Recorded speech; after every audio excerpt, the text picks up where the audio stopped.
पाकिस्तान में रहेंगे या नहीं भी रहेंगे, उसमें भी मुझे तो आशंका है। 40 जगहों के बारे में इसमें जिक्र किया गया है और इसकी जिम्मेदारी ली गई है बलूचिस्तान की तरफ से। मोदी के बाद में किसका नंबर आएगा तो सबसे ऊपर नाम उसमें योगी आदित्यनाथ का आता है। भाई साहब, आपको ठोकना शुरू कर दिया बलूचिस्तान ने, क्या करेंगे आप?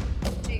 आप पहले इसको संभालेंगे या फिर आप यहां पर आएंगे कि अगर आज ही योगी आदित्यनाथ ने ये बात बोलनी शुरू कर दी है तो उनके पीछे किसका इशारा है? भाई साहब, अगर आप युद्ध की बात कर रहे हैं, पहली बात तो आप यहां, भारत कहां? सीधी सी बात है भाई, छेड़ेंगे नहीं, छेड़ोगे तो छोड़ेंगे नहीं। इससे किसको फायदा हो रहा है? जम्मू कश्मीर को फायदा हो रहा है, वहां के रहने वाले लोगों को फायदा हो रहा है, सब कुछ ठीक हो जाएगा। अभी पीओके लेंगे, उधर बलूचिस्तान आ रहा है, सिंध लेने की तैयारी करेंगे। मैं वही कह रहा हूं, खत्म। नमस्कार, आप देख रहे हैं डीएनपी इंडिया। दोस्तों, पाकिस्तान फिलहाल दोहरी मार झेल रहा है। एक तरफ भारत पर किए गए हमलों का भारत मुंह तोड़ जवाब दे रहा है, तो दूसरी तरफ बलूचिस्तान की तरफ से भी उसे मार खानी पड़ रही है। और अब बलूचिस्तान ने यह दावा किया है कि वो 1/3 हिस्से पर उसने कब्जा कर लिया है। यही नहीं, प्रेस रिलीज जारी करके उसने बताया कि करीबन 39 जगहों पर उसने अटैक किया है, इसकी जिम्मेदारी भी ली है। ये तमाम खबरें फिलहाल हमारे सामने आ रही हैं, लेकिन सवाल ये उठ रहा है कि क्या वाकई फिलहाल बलूचिस्तान पाकिस्तान से अलग हो जाएगा? क्या पाकिस्तान दो देशों में बंट जाएगा? ये तमाम सवाल फिलहाल उठ रहे हैं। इसी पर चर्चा करेंगे। राहुल चौधरी जी हमारे साथ मौजूद हैं। कैसे देखते हैं? शहबाज शरीफ जो हैं वो कह रहे हैं हम भारत से युद्ध करना चाहते हैं, वो कह रहे हैं जी हम हर तरीके के लिए तैयार हैं। उनके सांसद जो हैं वो कह रहे हैं कि भारत और पाकिस्तान का युद्ध होना तय है, और उधर अपने ही देश में, अपने ही बलूचिस्तान को बचा नहीं पा रहे हैं। स्नेहा, ये युद्ध के लिए तैयार हैं, इन्हें खुद पता नहीं है कि क्या होने वाला है इनके साथ में, और आने वाले दिनों में ये पाकिस्तान में रहेंगे या नहीं भी रहेंगे, उसमें भी मुझे तो आशंका है। ऐसा क्यों कह रहे हैं आप? ऐसा मैं इसलिए कह रहा हूं, अब आप देखिए ना, ये इनके रक्षा मंत्री कहते हैं कि भाई हम युद्ध के लिए तैयार हैं जी। इनके विदेश मंत्री कहते हैं कि भारत अगर चाहे तो हम बैठ करके बातचीत कर सकते हैं, हम नहीं चाहते कि युद्ध हो। जी। ठीक है। इनके प्रधानमंत्री कहते हैं कि भाई साहब हम जो न्यूक्लियर मीटिंग है वो बुला रहे हैं। इनके रक्षा मंत्री, विदेश मंत्री कहते हैं कि भाई साहब ऐसा कुछ भी नहीं है, हम कोई मीटिंग नहीं बुला रहे हैं। ये खुद कंफ्यूज्ड हैं। इनकी सेना अलग बात कर रही है, इनके मंत्री, प्रधानमंत्री वो अलग बात कर रहे हैं, इनके सांसद भरी संसद में खड़े होकर के ये कह रहे हैं कि एक बार अपने कम से कम जो आवाम है उससे जाकर के पूछिए कि आप युद्ध चाहते हैं कि नहीं चाहते हैं। इन्हें खुद नहीं पता इनके देश में क्या हो रहा है। बलूचिस्तान जिस तरीके से आप कह रही हैं, जो दावा कर रहा है, ये आज कोई पहली बात तो है नहीं। हम आएंगे दर्शकों उस पे, बाद में बताएंगे आपको कि ये क्या क्या दावे जो हो रहे हैं। इससे पहले भी हम तमाम वो इनकी हरकतें देख चुके हैं, इन पाकिस्तानियों की, ये किस तरीके से ये जो बौखलाए हुए हैं और बौखलाहट में ये ऐसे बयान जारी करते हैं। जी। अच्छा, हकीकत ये है कि बलूचिस्तान, देखिए तालिबान अफगानिस्तान की बात की जाती है, वो पहले इनके खिलाफ है, ठीक। अब यहां अगर हम बलूचिस्तान की बात कर रहे हैं, ये जो बार बार जो दावे कर रहा है बलूचिस्तान, ये साफ साफ ये दर्शाता है कि इनके साथ में कोई भी नहीं खड़ा हुआ। जिस पाकिस्तान पर ये दावा करते हैं, आने वाले दिनों में उसके 4 टुकड़े होंगे कि 5 टुकड़े होंगे, ये कहना अभी थोड़ा मुश्किल है, लेकिन ये तय है कि इसके टुकड़े होने वाले हैं। अच्छा, ऑपरेशन में एक बार, ऑपरेशन सिंदूर चल रहा है, भारत सरकार कह रही है ऑपरेशन सिंदूर। अभी खबर ये आई है कि अगर कुछ भी ऐसी हरकत की गई आतंकवादी, तो हम ये मान लेंगे कि आप युद्ध करना चाहते हैं। एकदम साफ है। और शाम को एमईए फिर से एक प्रेस कॉन्फ्रेंस करने वाला है। मुझे ऐसा लग रहा है कि उसमें औपचारिक घोषणा इसकी कर दी जाएगी। इसके अलावा देखिए, ये कोई एक दिन की पटकथा नहीं है स्नेहा कि ऐसा कुछ हो रहा है। ये पहल पूछना चाहती थी दरअसल, क्योंकि अब ये बकायदा प्रेस रिलीज जारी किया गया है, 39 जगहों के बारे में इसमें जिक्र किया गया है और इसकी जिम्मेदारी ली गई है बलूचिस्तान की तरफ से। जिम्मेदारी देखिए, वो तुरंत जिम्मेदारी लेते हैं। अभी बीते दिनों जो पाकिस्तानी सेना पर उन्होंने अटैक किया और जो पाकिस्तानी सैनिक हैं उनको मार गिराने का जो दावा किया, उसकी भी इन्होंने जिम्मेदारी ली। कुछ दिनों पहले हमने देखा कि एक ट्रेन पर कब्जा किया गया, उसमें से जो आम नागरिक थे उनको जाने दिया गया, जो सैनिक थे, और ये कहा बाकायदा सामने आकर के कि जो हमारी दुश्मनी है पाकिस्तानी सैनिकों से है, वो भी जानते हैं कि पाकिस्तानी सैनिक कौन है, वो किसके इशारों पर काम करते हैं, वो कैसे फल फूलते हैं, ये सबको पता है। इसीलिए उस ट्रेन में से अगर ये पहचान करके कि इसमें पाकिस्तानी सैनिक कौन है, इसमें आम नागरिक कौन है, आम नागरिकों को वो छोड़ देते हैं और पाकिस्तानी सैनिकों को वो चुन चुनकर उनसे अपना हिसाब करते हैं जी। ये वो दर्शाता है कि वहां लोग क्या चाहते हैं। लोगों को ये साफ साफ पता है। ये देखिए जो हमारे पीछे ये नक्शा है दर्शकों, ये आप भी समझने की कोशिश कीजिएगा। ये है बलूचिस्तान, जी। ठीक, ये है पंजाब प्रांत जो पाकिस्तान। ये जितने भी पाकिस्तानी जो अपने आप को बड़े समझते हैं, बड़े जी, उनके दिमाग में जो फितूर है, हाँ उनके दिमाग में जो फितूर है, यहाँ बड़े बड़े जो नेता हैं, ये जितने भी इनके जो यहाँ सेना के अधिकारी हैं, इनके सेनापति हैं, इनका काम वही है। इन्होंने क्या किया हुआ है, इन्होंने अपने बच्चों को पहले ही विदेशों में शिफ्ट कर दिया है, अपने परिवारों को। इन्हें मतलब है नहीं, इन्हें केवल सत्ता की मलाई चाटनी है। इसके अलावा क्या हो रहा है इनके पाकिस्तान में इन्हें कोई मतलब नहीं जी। इन्हें कोई मतलब नहीं है। इन्हें नहीं पता कि भाई साहब तुम्हारी जनता क्या कर रही है, तुम्हारी जनता तुमसे क्या मांग कर रही है।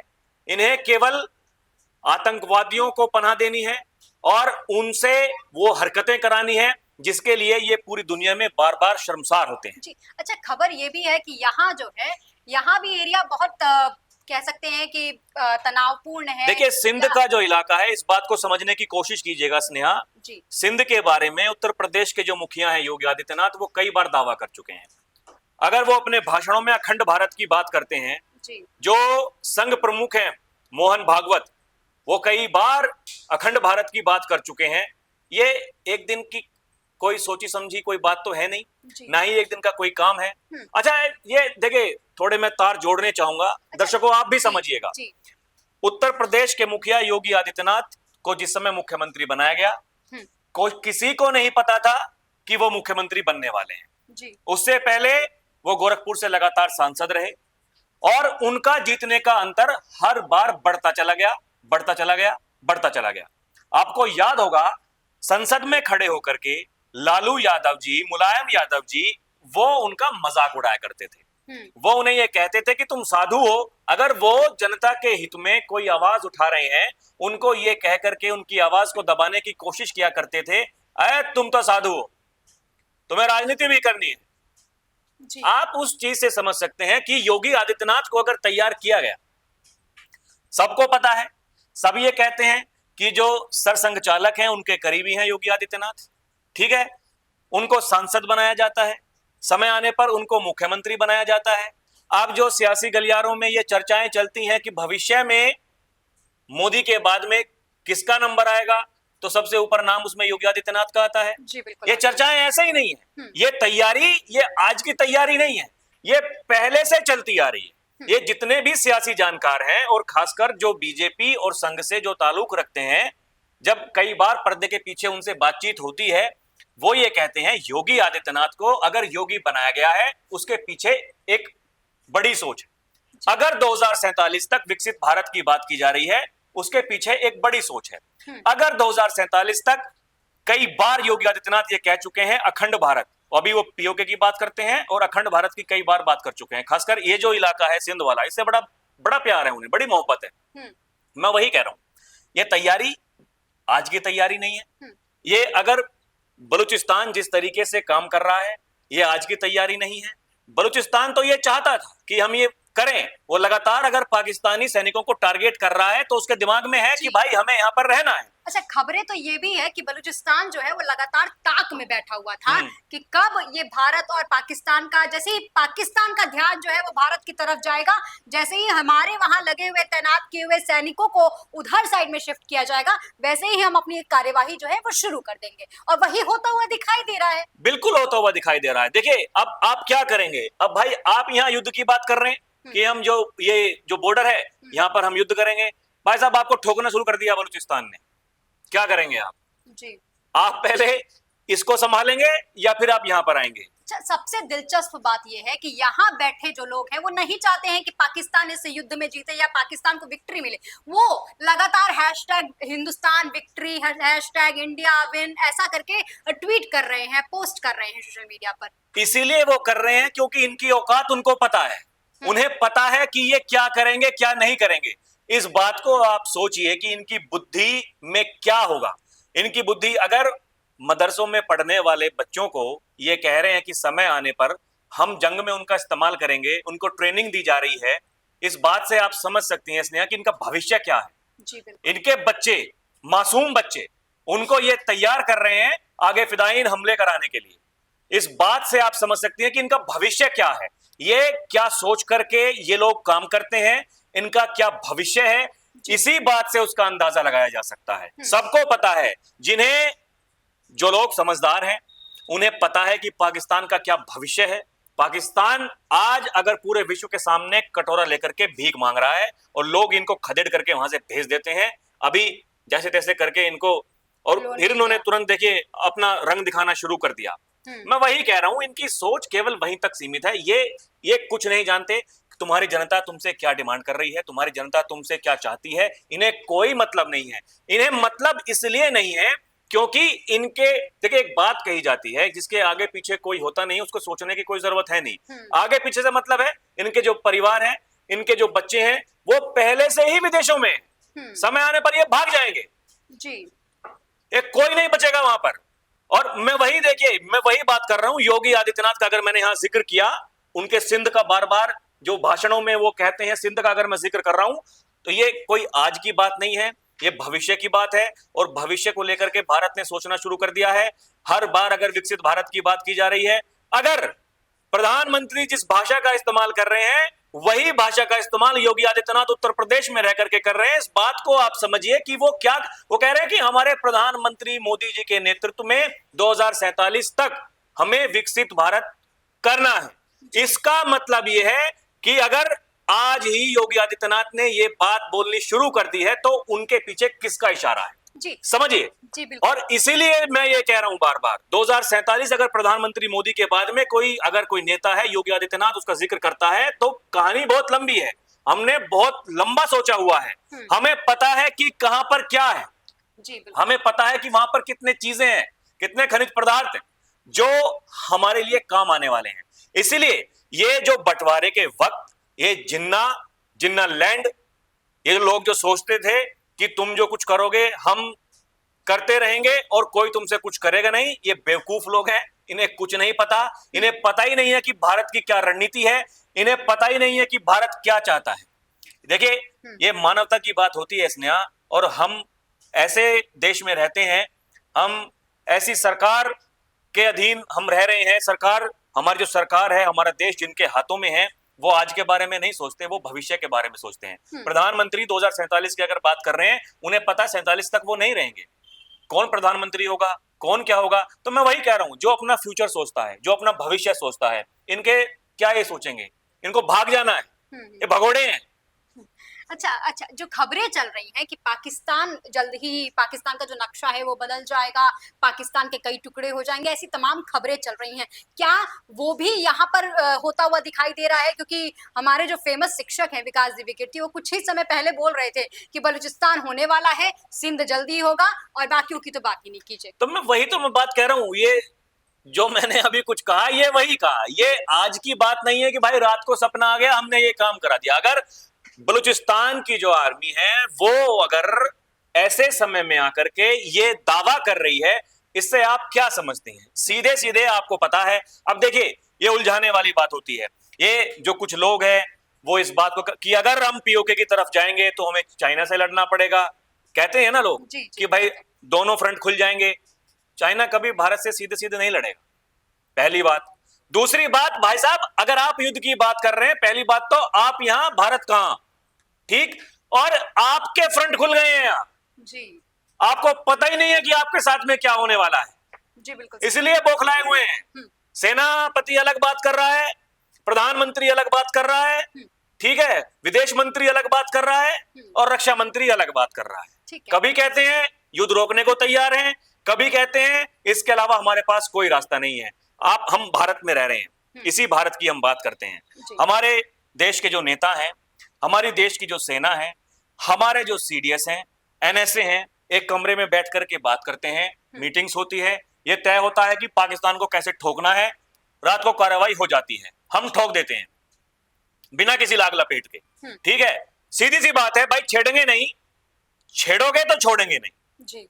अगर इस बात को प्रधानमंत्री से ज्यादा योगी आदित्यनाथ कह रहे हैं, बार बार कह रहे हैं, ये समझ जाइए आप कि भारत की क्या इच्छा है, भारत क्या करने जा रहा है। और आने वाले दिनों में, ये तो मैं कह रहा हूं केवल शुरुआत है, क्या क्या होगा अभी देखिए, क्या क्या होगा हम ये नहीं कह सकते, लेकिन हाँ ये तय है कि ये रणनीति जो बनाई जा रही है वो 2047 तक विकसित भारत प्लस अखंड भारत की बात चल रही है। ठीक है, अच्छा खबरों में क्या कुछ छपा हुआ है? आज तक की एक खबर है, इसमें साफ लिखा हुआ है पाकिस्तान को दोहरी मार, बलूच विद्रोहियों का पाक सेना पर बड़ा हमला, कई इलाकों पर किया कब्जा। यही नहीं, बलूचिस्तान की तरफ से यह दावा भी किया गया था कि 1/3 हिस्से पर उसने कब्जा कर लिया है बलूचिस्तान के।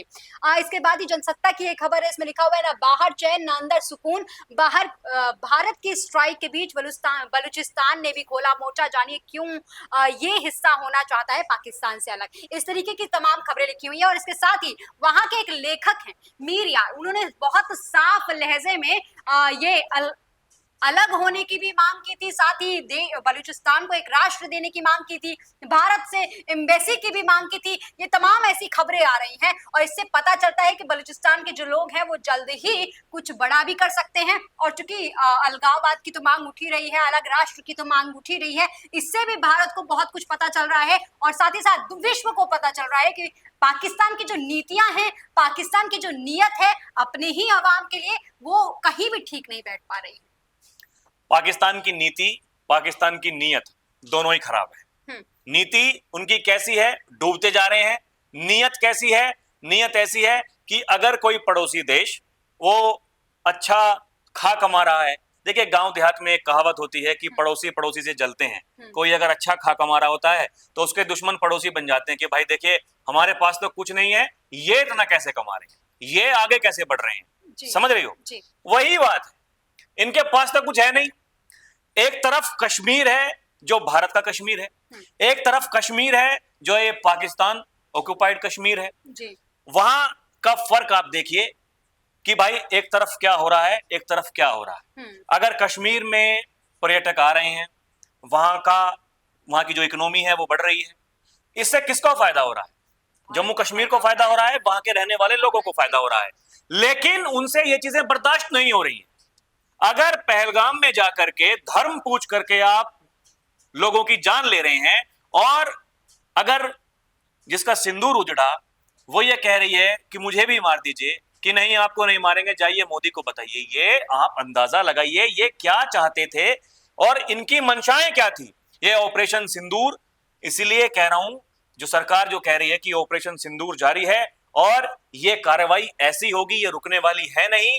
ये केवल कुछ दिनों में, अभी क्या होगा, ये जो पंजाब प्रांत है ये बच जाएगा, आने वाले दिनों में धीरे धीरे धीरे धीरे वहां भी कार्रवाई शुरू हो जाएगी। ये मानचित्र में से पाकिस्तान का नाम ही गायब होने वाला है, आप देख लीजिएगा कुछ दिनों में ऐसे वहां पर हालात होंगे, क्योंकि इनकी मंशा कुछ नहीं है ना, इनको आगे नहीं बढ़ना है, ये इनको पैसा खर्च करना है, अपनी जनता के लिए नहीं करना है। इनको जो पैसा खर्च करना है अपनी आर्मी के ऊपर करना होता है। वो आर्मी किसके ऊपर पैसा खर्च कर रही है, किसको बढ़ावा दे रही है? अलगाववाद, आतंकवाद के अलावा वहां कुछ भी नहीं है। जी, अच्छा, यूएन से अलग राष्ट्र की मांग की गई है, इसे आप कैसे देखते हैं? बिल्कुल, मैं वही कह रहा हूं, अगर अलग राष्ट्र की मांग की जा रही है, और ये जो खबर है कि ये बलूचिस्तान की आजादी का दावा, भारत की धमाकेदार कार्रवाई के बीच दिल्ली में दूतावास खोलने की मांग, ये ऐसे ही तो सब कुछ नहीं हो जा रहा है। अगर मांग की जा रही है तो सब कुछ हवा में तो नहीं हो जा रहा है। सब कुछ हवा में नहीं होता है भैया, ये पहले से तय होता है कि भैया ये अगर इससे बेहतर मौका आपको लगता है कि क्या बलूचिस्तान के पास में हो सकता है? उन्हें पता है कि भारत इन्हें ठोक रहा है, इससे बेहतर मौका आपको लगता है कि क्या बलूचिस्तान के पास में हो सकता है, जो जहां वो दावा करते हैं उसको लेने का? और इससे बेहतर मौका मैं ये भी कह रहा हूं कि भारत के पास में क्या कुछ हो सकता है। भारत जहां दावा कर रहा है, सबको पता है पीओके हमारा है। अमित शाह जी डंके की चोट पर भरी संसद में कहकर ये कह चुके हैं, छाती ठोक के ये कह चुके हैं अरे क्या बात करते हो, पीओके के लिए जान दे देंगे हम। इसका मतलब है पीओके हमारा है, और ये अगर हमने कह दिया है तो कोई किंतु परंतु इसमें होने नहीं चाहिए। अगर रक्षा मंत्री बार बार पीओके का जिक्र करते हैं, विदेश मंत्री बार बार विदेशों में जाकर के सवाल पूछे जाते हैं ना उनसे कि भाई ये कश्मीर में जो अलगाववाद हो रहा है उसका क्या करेंगे आप, कोई दिक्कत नहीं, पीओके ले लेंगे सब कुछ ठीक हो जाएगा। जयशंकर जी भी यही कहते हैं। वही मैं कह रहा हूँ, विदेश मंत्री जी अगर ये कह रहे हैं पीओके ले लेंगे सब कुछ ठीक हो जाएगा, सब कुछ ठीक हो जाएगा, अभी पीओके लेंगे, उधर बलूचिस्तान आ रहा है, सिंध लेने की तैयारी करेंगे, मैं वही कह रहा हूं, खत्म, तैयारी वही है, और तैयारी शुरू हो गई है। और ये जो कह दिया गया है कि ऑपरेशन सिंदूर जारी है, ये जारी रहेगा और ये आगे तक जारी रहेगा। इधर से ऑपरेशन सिंदूर जारी है, उधर से बलूचिस्तान ऑपरेशन जारी है। हाँ बिल्कुल जारी है, वही तो कह रहा हूं। देखिए अगर ये ऑपरेशन अगर जारी ना होता तो ये खबरें क्या हम यहाँ पढ़ रहे होते, हम यहाँ लोगों को समझा रहे होते कि ये कहानी चल क्या रही है। ये तो तय है, ये साफ हो चुका। ट्रेन हाईजैक की खबरें आना, बीएलए ने उसकी जिम्मेदारी ली थी, उसके बाद सैनिकों को मारने के बाद उसकी जिम्मेदारी लेना, कब्जा करने के बाद उसकी जिम्मेदारी लेना, तमाम जिम्मेदारी, जैसा कि आपने जिक्र भी किया हुआ है कि वो बार बार ऐसा करते हैं और फिर जिम्मेदारी ले लेते हैं। तो ये करने के बाद जिम्मेदारी ले लेना, और कहीं ना कहीं बीएलए की जो नीयत है वो भी बता रहा है कि अब चूंकि बहुत टाइम से वो बात कर रहे हैं, संसाधनों की बात कर रहे हैं, वो कह रहे हैं कि हमारे संसाधनों पर आप अपने जो पंजाब के लोग हैं उनको खिला पिला रहे हैं, उनको उनकी बढ़ोतरी कर रहे हैं, हमारे बारे में नहीं सोच रहे, हमारे ही संसाधन को ले जाकर के जिम्मेदारी आप ले रहे हैं। और दूसरी सबसे बड़ी बात, उनमें से जो आम नागरिक है उसको छोड़ दे रहे हैं, और जो पाकिस्तानी सैनिक है आप उनसे अपना बदला ले रहे हैं। इससे क्या प्रतीत होता है? यही प्रतीत होता है कि पाकिस्तानी सेना जो है वो कौन लोग, जो वहां भर्ती होते हैं उन्हें क्या सिखाया जाता है, उनसे क्या कराया जाता है। अरे ये ऐसे लोग हैं, ये मैं अभी एक जो पुराने फौज में रहने वाले, मैं कल उनको सुन रहा था, ये उन्होंने कहा था जो हमारे पहले सीडीएस हैं, वो एक बात तो ये कहते ही थे कि भाई हमें ढाई फ्रंट पे लड़ना ही लड़ना है। इसके अलावा उन्होंने एक बात और कही थी कि वॉर के दौरान जो अपने सैनिकों को लेने से मना कर दे, ये कह दे, उनकी जो अंतिम यात्रा होती है उसको करने से मना कर दे कि ये हमारे नहीं है, पड़े रहने दो। ऐसा आपने कभी देखा है? इनके अंदर कोई इंसानियत नहीं है, इंसानियत इनके लिए मर चुकी है। ये केवल एक जिंदा बॉम्ब तैयार करते हैं, ये उन लोगों के दिमाग में केवल ये बात भरते हैं। अभी देखिए ना आप, 3 दिन पहले की एक बाइट है, जो ये आसिम मुनीर है जो इनका सेना प्रमुख है, उसका एक बयान वायरल हुआ। वो क्या कह रहा था? वो कह रहा था कि डरिए मत, पूरा पाकिस्तान आपके साथ में है, और यही समय है, अगर ये करते हुए अगर आप अल्लाह को प्यारे भी हो गए तो इसमें कोई दिक्कत नहीं है, इस्लाम के लिए ये करना पड़ेगा। इनकी ऐसी मानसिकता है, इन्हें कोई फर्क नहीं पड़ता। ये केवल दूसरे देशों को छेड़ने के लिए, दूसरे देशों में जाकर के ऐसी हरकतें करने के लिए अपने सैनिकों को तैयार करते हैं। इसके अलावा ये कुछ भी नहीं सोच सकते। हमारे सैनिक किस लिए हम तैयार करते हैं? अपने देश की रक्षा करने के लिए जी। ये अपने सैनिकों को तैयार करते हैं दूसरे देशों में जाकर के वहां इस तरह के घिनौने कृत्य करने के लिए। ठीक है, यही फर्क है जी, यही फर्क है भारत में और पाकिस्तान में। अगर हमें कहा जाता है कि भाई अखंडता जो हमारी बहादुरी है, और ये लोग, ये इनके दिमाग में जिहाद के अलावा कुछ भी नहीं। ठीक है, बात बहुत साफ हो जाती है, तस्वीरें बहुत साफ नजर आने लगती हैं जब इस तरीके की खबरें हमारे सामने आती हैं। पता चल रहा है कि पाकिस्तान में फिलहाल बहुत कुछ बड़ा होने वाला है, क्योंकि अलग राष्ट्र की मांग तो कर ही दी गई है, आजादी का ऐलान जो है वो कर ही दिया गया है बलूचिस्तान की तरफ से। तो ऐसे में देखना यह होगा कि पाकिस्तान जो फिलहाल दोहरी मार झेल रहा है वो इस पूरी परिस्थितियों को कैसे संभालता है। देखना यह भी होगा कि शहबाज सरकार आखिर क्या एक्शन लेते हैं, और देखना यह भी होगा कि बलूचिस्तान फिलहाल अगला क्या टारगेट लेकर चलता है, क्योंकि बलूचिस्तान लगातार भारत को समर्थन दे रहा है। इस खबर में फिलहाल के लिए इतना ही। देखते रहिए DNP इंडिया, हर खबर भरोसे के साथ।